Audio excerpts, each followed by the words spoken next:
Tengo 85 años y esto es lo único que realmente importa. Tengo 85 años y tardé casi todos ellos en entender lo único que realmente importa.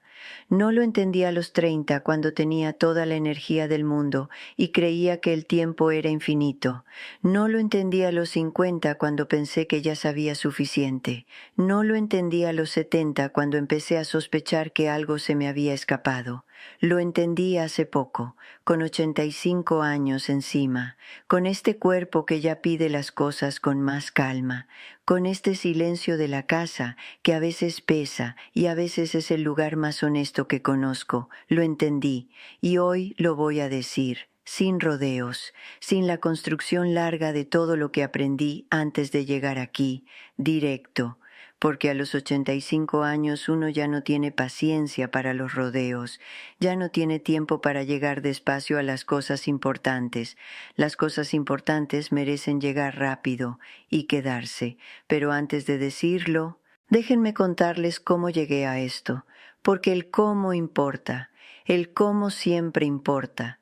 Tuve una vida que desde afuera probablemente se veía ordenada. Trabajé durante décadas, me casé. Crié hijos, cumplí con todo lo que se supone que hay que cumplir, las obligaciones de ser hija, de ser esposa, de ser madre, de ser vecina, de ser parte de algo más grande que uno mismo. Cumplí, y cumplir no es poca cosa, cumplir tiene su valor, pero cumplir no es lo mismo que vivir, y tardé mucho en entender la diferencia, porque la diferencia no se ve desde afuera. Desde afuera se ve igual. Una persona que cumple y una persona que vive pueden tener exactamente el mismo horario, las mismas actividades, los mismos logros, pero por dentro son mundos completamente distintos. Déjenme contarles de mi madre.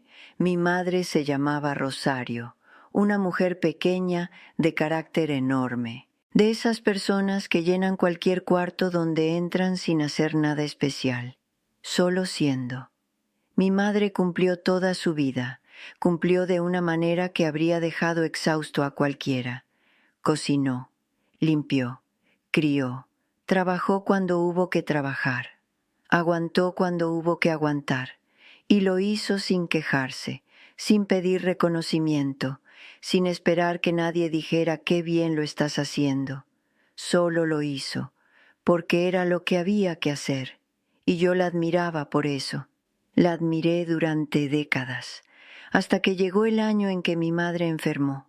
Fue una enfermedad lenta, de esas que dan tiempo, tiempo que parece un regalo pero que a veces es simplemente más tiempo para hacerse las preguntas difíciles.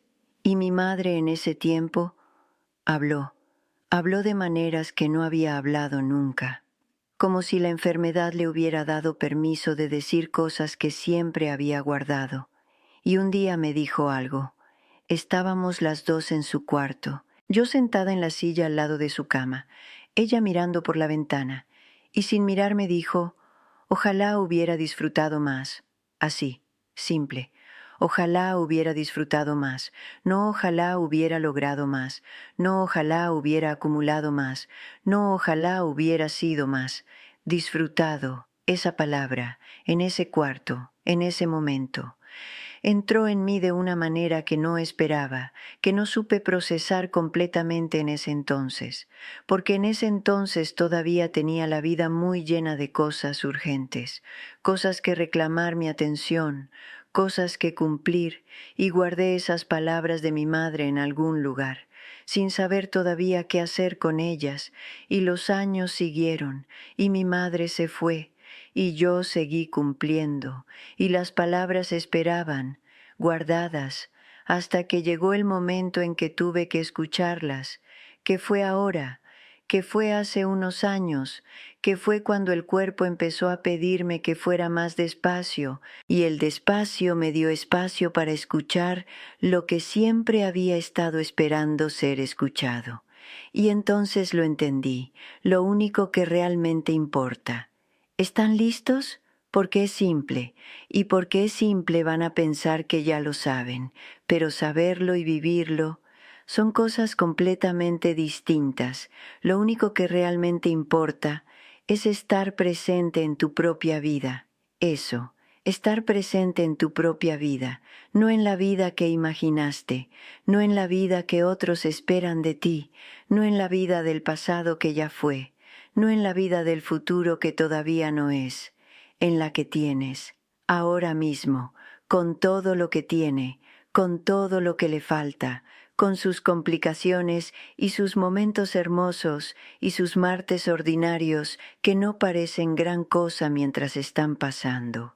Estar presente en esa vida, completamente, sin un pie en otro lado.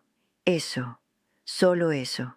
Sé que están pensando que eso no puede ser todo, que tiene que haber algo más, que a los 85 años uno debería llegar con una revelación más compleja, más elaborada, más difícil de encontrar, pero no, es esto, es tan simple que asusta, y es tan difícil de hacer que la mayoría de las personas llegan al final sin haberlo logrado completamente. Déjenme explicarles por qué es difícil, por qué algo tan simple cuesta tanto, porque vivimos en un mundo que hace todo lo posible por sacar a uno del presente. Todo. El teléfono que interrumpe cualquier momento con la urgencia de algo que casi nunca es urgente de verdad. La cultura del más, la que dice que lo que tienes no es suficiente, que lo que eres no es suficiente, que necesitas más logros, más dinero, más reconocimiento, más de todo, que el presente siempre es un trampolín hacia algo mejor, nunca suficiente en sí mismo, nunca el destino, siempre el camino hacia otra cosa, el miedo al futuro que nos lleva a vivir preparándonos en lugar de viviendo, el peso del pasado que nos lleva a revisar en lugar de avanzar, y el hábito profundo de no estar completamente donde uno está, que se forma tan temprano y se refuerza tanto, que uno ya ni lo nota, ya no sabe que está a medias, cree que esto es estar, que así se está, y no, así se cumple, pero no se está. Yo cumplí durante décadas sin estar completamente, y no lo supe hasta que fue casi tarde para cambiarlo. Déjenme contarles cómo se veía eso en mi vida, porque quiero que lo reconozcan. Quiero que si lo ven en su propia vida, lo vean con claridad, no para juzgarse, para elegir diferente. Se veía así, estaba en la cena de Navidad, con todos, con el ruido y el calor y la mesa llena, exactamente lo que quería durante todo el año. Y estaba pensando en el conflicto que había tenido con mi hijo mayor esa semana, rumiando, repasando, mientras la cena pasaba a mi lado. Se veía así. Estaba con mis nietos, los que ahora tienen sus propias vidas y que cuando eran pequeños corrían hacia mí como si yo fuera el mejor lugar del mundo, y yo los veía jugar, pero con la cabeza en la conversación que había tenido esa mañana con el médico, en lo que había dicho, en lo que podría significar. Y los nietos corrían, y yo los miraba sin verlos. Se veía así. Mi marido Alberto llegaba del trabajo, con ese cansancio que tenía al final del día, y yo estaba con él, en el mismo cuarto, pero en otro lado con la mente, planificando lo de mañana, recordando lo de ayer, y él hablaba, y yo escuchaba, pero no completamente, con un oído, con la mitad, y el otro lado ocupado en otra cosa, y así se fueron años, décadas, de estar y no estar al mismo tiempo, de cumplir sin vivir completamente, y el costo de ese no estar. Tardé mucho en verlo, porque no se ve en el momento, se ve después, cuando los nietos ya no corren hacia ti de esa manera, cuando el marido ya no está, cuando la cena de Navidad tiene menos gente alrededor, cuando miras hacia atrás y ves todos esos momentos que pasaron mientras estabas en otro lado, y entiendes que esos momentos no vuelven, que eran únicos, que mientras tú estabas en la conversación de esa mañana, o en el conflicto de esa semana, o en la planificación de mañana, Algo estaba pasando que no viviste completamente, que se fue sin ti, o con una versión de ti que no era entera. Eso es el costo invisible del no estar. Ahora bien, hubo un momento específico que me lo mostró de una manera que no pude ignorar. Fue el año que Alberto se enfermó, una enfermedad que llegó rápido y se llevó todo más rápido todavía, y yo de repente tuve que estar, sin opción. No había futuro que planificar porque el futuro era incierto. No había pasado que rumiar porque el presente era demasiado urgente. Solo había ese día, esa hora, ese momento con Alberto, y estuve, completamente, de una manera que no había estado en años, quizás en décadas. Y fue terrible por las circunstancias, claro que fue terrible, pero había algo en esa presencia forzada, algo que era real de una manera que mucho de lo anterior no había sido. Y Alberto lo notó, me lo dijo, me dijo, no sé qué te pasó, pero estás diferente, estás aquí de verdad, y me partió el corazón escucharlo, porque significaba que él había notado la diferencia, que él había vivido todos esos años con una versión de mí que no estaba completamente, y que ahora en los peores meses de su vida, finalmente estaba. ¡Qué cruel paradoja! Llegué entera cuando ya no había tiempo suficiente, y Alberto se fue, y yo me quedé con eso, con la claridad de lo que significa estar de verdad, y con el arrepentimiento de no haberlo practicado antes, de no haberle dado esa presencia completa en los años ordinarios, en los martes sin nada especial, en las cenas de todos los días, en las conversaciones sobre cosas sin importancia que en realidad eran todo, y decidí que lo que quedara de mi vida lo iba a vivir presente, no perfectamente, eso no existe. La mente se va, siempre se va, pero con la intención de volver, siempre volver al aquí, a la hora, a lo que está pasando en este momento específico, y eso cambió todo. Cambió la manera de tomar el café de la mañana, que antes era el tiempo para organizar mentalmente el día, para repasar lo que había que hacer, para estar en todo menos en el café. Y ahora es el café, el calor de la taza, el olor, el primer sorbo, la luz que entra por la ventana a esa hora, el sonido de la calle despertando, el café, nada más que el café, y es suficiente, es más que suficiente, es completo.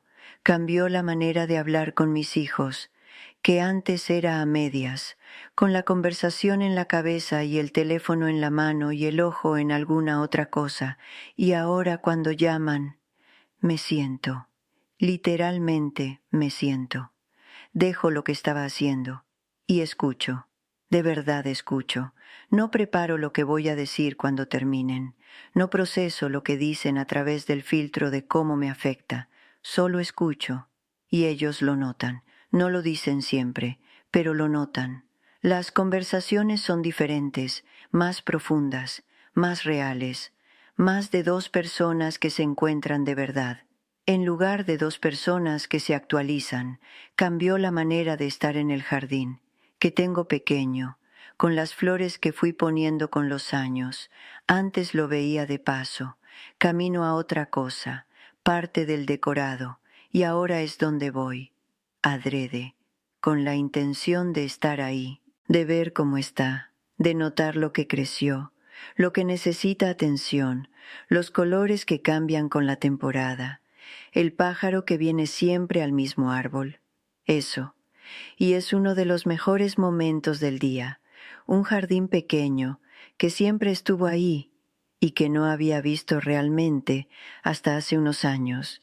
Cambió la manera de relacionarme con los momentos difíciles también, porque el estar presente no es solo para los momentos buenos, es para todo, y cuando llega algo difícil, un dolor, una noticia que no esperaba, un momento de esa tristeza quieta que a veces llega sola, ya no huyo, Ya no me voy a la cabeza a analizar y planificar y encontrar la manera de que pase rápido.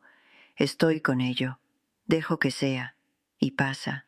No siempre rápido, no siempre limpiamente, pero pasa. Y cuando pasa, habiendo estado en ello, uno queda diferente que cuando lo huyó, más liviano, más en paz con lo que fue. Ahora quiero hablarles de algo que descubrí, algo que no esperaba descubrir cuando empecé a practicar esto, cuando uno empieza a estar presente de verdad, empieza a encontrar que la vida ordinaria es suficiente, más que suficiente. Y eso es una revelación enorme para alguien que pasó décadas buscando algo más, algo mejor, algo que justificara el tiempo que pasaba. La vida ordinaria es suficiente, el café de la mañana es suficiente, el jardín pequeño es suficiente, la llamada de los hijos es suficiente, el libro que uno lee a las tardes es suficiente, la conversación con la vecina que para siempre a saludar es suficiente, el silencio de la casa que a veces pesa y a veces es el lugar más honesto que conozco es suficiente. Todo eso que antes se veía como el entretanto, como lo que hay mientras llega lo importante, es lo importante, siempre fue lo importante.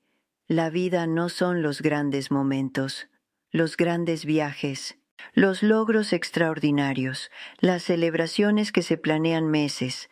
La vida es el martes, el miércoles, el jueves de nada especial, el desayuno que nadie va a recordar específicamente, pero que es parte del tejido de cada día. Esos días ordinarios que uno pasa esperando el fin de semana, o esperando las vacaciones, o esperando que llegue algo mejor, son la vida, son la mayor parte de la vida. Y si uno los pasa esperando, pasa la vida esperando, sin vivirla, y llega al final con una vida cumplida, pero no completamente vivida, como mi madre que dijo ojalá hubiera disfrutado más, como yo durante demasiados años. Quiero hablarles de los jóvenes, de los que tienen hijos pequeños ahora mismo, de los que están en esos años ruidosos y agotadores que no parecen tener fin. Quiero decirles algo que nadie me dijo a mí, y que ojalá alguien me hubiera dicho. Esos años se van a ir más rápido de lo que creen posible, y lo que van a querer cuando se vayan no son las fotos perfectas, no son los momentos planeados, no son las vacaciones que costaron un dineral. Van a querer los martes, el desayuno antes de la escuela donde nadie tenía sueño suficiente y el niño derramó el jugo y se acabó el tiempo y todo fue un poco caótico. Van a querer ese martes. Las preguntas que no tienen respuesta que hacen los niños de 4 años a las 7 de la mañana, cuando uno no ha tomado todavía el café. Van a querer esas preguntas. El libro de cuentos que había que leer 10 veces porque ese era el favorito y uno ya se lo sabía de memoria y lo leía con los ojos casi cerrados. Van a querer ese libro, esos momentos. Son la vida, su vida con esos hijos en esa etapa, que no se va a repetir, que es única, que está pasando ahora, mientras leen el teléfono, mientras piensan en el trabajo de mañana, mientras están en otro lado con la cabeza, está pasando. Y cuando pase, no va a volver. No exactamente así, no con ese hijo de esa edad en ese martes específico. Ese momento es único, y se va. Estén ahí, por favor estén ahí, no perfectamente, no siempre, pero más, un momento más por día, un momento donde el teléfono está en otro cuarto y ustedes están completamente donde están, con esa persona, con ese momento, con esa vida que es suya y que nadie más va a vivir por ustedes. Ese momento, solo ese, empiecen por ese, y a los que ya pasaron esa etapa. A los que miran hacia atrás y ven momentos que pasaron mientras estaban en otro lado, quiero decirles lo que me dije a mí misma. No se condenen, hicieron lo que pudieron, con lo que sabían, con nadie que les dijera que había otra manera. Y todavía hay momentos, quizás diferentes, quizás menos, pero hay, y pueden ser vividos completamente, si se elige estar ahí, si se practica volver, una y otra vez, al aquí, a la ahora, a la única vida que existe, la que está pasando en este momento, esta. Y termino con algo que me dijo una amiga hace unos años, una amiga que tuvo más sabiduría que yo durante toda la vida y que me lo demostraba sin que yo lo viera todavía. Me dijo, la vida no es algo que pasa mientras esperas que llegue tu vida. Esta es tu vida, ahora mismo, exactamente así, esta. Y cuando lo entendí de verdad, cuando lo sentí en el cuerpo, no solo en la cabeza, algo se asentó, algo que había estado flotando sin encontrar lugar, encontró lugar, y ese lugar era aquí, era ahora, era esta vida, la ordinaria, la imperfecta, la del café de la mañana y el jardín pequeño, y los hijos que llaman cuando pueden, y el silencio que a veces pesa, y a veces es el lugar más honesto que conozco. Esta vida, que siempre fue suficiente, que siempre fue todo, que solo necesitaba que yo estuviera en ella, completamente, para verlo. Cuídense mucho. Y hoy, no mañana, hoy, en algún momento de este día que está pasando, paren, dejen lo que están haciendo, miren lo que hay, lo que de verdad hay, en ese cuarto, con esa persona, en ese momento que no va a volver exactamente así, y estén ahí, solo ahí, por unos minutos, sin el teléfono, sin el ruido de lo que fue o lo que será, solo aquí, solo ahora, solo esto, que es suficiente, que siempre fue suficiente, que es todo. Cuídense.